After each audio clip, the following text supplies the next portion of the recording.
আমাদের বক্তব্য যে এতটাই বাংলা এবং বাঙালিকে অপদস্থ করার উদগ্র বাসনা, এতটাই বাংলার ভোটারের নাম কাটার এতটাই তাদের উদ্যত্ত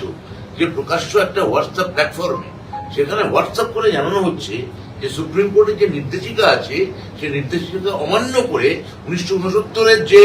ডোমিসাইল আইন সে আইনকে পর্যন্ত লঙ্ঘন করে কি করে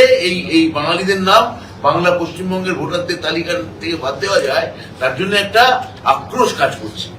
আজকে যদি আপনারা এই হোয়াটসঅ্যাপ গুলো পুরো ধারাবাহিক হবে, যেটা আপনাদের সামনে এক্ষুনি আমরা দেখালাম, অভিষেক বন্দ্যোপাধ্যায় টুইটার এক্স হ্যান্ডেলে গেলে আপনারা দেখতেও পাবেন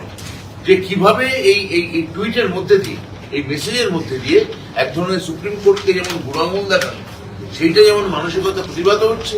তেমনি বাংলা বা বাঙালিকে কি করে অপদস্থ করা যায়, কি করে পশ্চিমবঙ্গের বৈধ ভোটারদের নাম এক এক এক এক এক এক করে কাটা যায়, পুরোটা একটা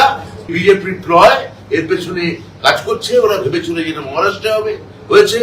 যেটা বিহারে হয়েছে, সেটা হরিয়ানায় হয়েছে, এটা বাংলাতেও করতে পারবে। এটা যে বাংলায় করতে পারবে না, আমাদের তৃণমূল কংগ্রেস বাংলার মানুষের পাশে অতন্দ্র প্রহরীর মতো দাঁড়িয়ে আছে। আজকে এসছি, আজকে আমরা সিইওর সঙ্গে সাহেবের সঙ্গে মিট করেছি, এর আগে 12 বার মিট করেছি, দরকার আগামী আবার 12 বার করবো, আমরা করেই যাব যতক্ষণ না আমাদের একটা বিশুদ্ধ এবং নির্বাচক মন্ডলী যা একটিও বৈধ ভোটারের নাম বাদ দিতে পারবে না এমন তালিকা যতক্ষণ না প্রকাশিত হচ্ছে।